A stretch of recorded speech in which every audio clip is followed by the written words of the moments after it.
National Guard members shot while on duty in November will each be awarded a Purple Heart. That's according to Secretary of Defense Pete Hegseth. The Purple Heart is the oldest military award still given to U.S. military members and typically honors those who are wounded or killed while serving.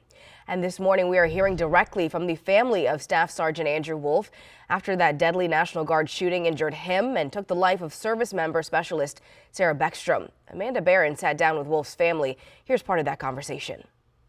They say they're witnessing a miracle, and they are witnessing their faith to everyone who is following Andy's journey. Andy is what they call him, and he turns 25 next week. I asked him what he wanted for his birthday, and he told me exactly what he tells everybody else. He wants to go home, and each day he's inching closer and closer to that goal. His family told me about the journey to this point.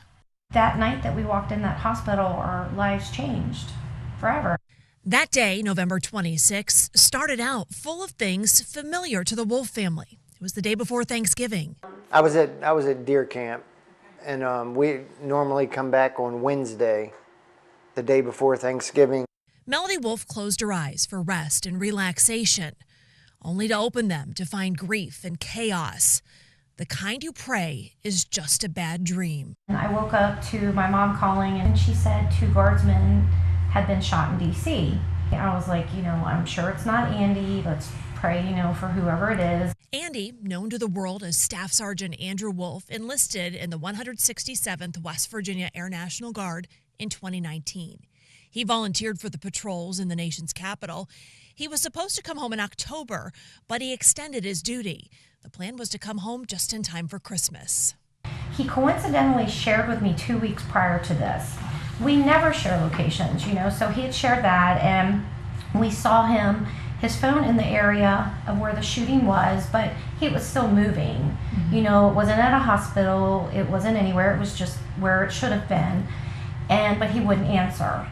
Then a knock at the door of their Martinsburg home sounded an alarm. Just a feeling of panic comes over you at that time, but Jason had asked, he said, is my son still alive? And they said, he's in surgery right now, and get your things together. First responders worked to save him at Farragut Square and then at the hospital.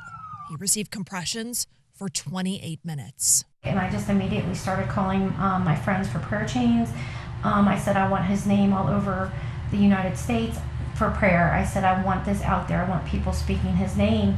And you could see that it spread like wildfire. That was Amanda Barron reporting. The family also talks about Sarah Beckstrom every chance they get, and you can see the rest of their interview on our website right now at WUSA9.com.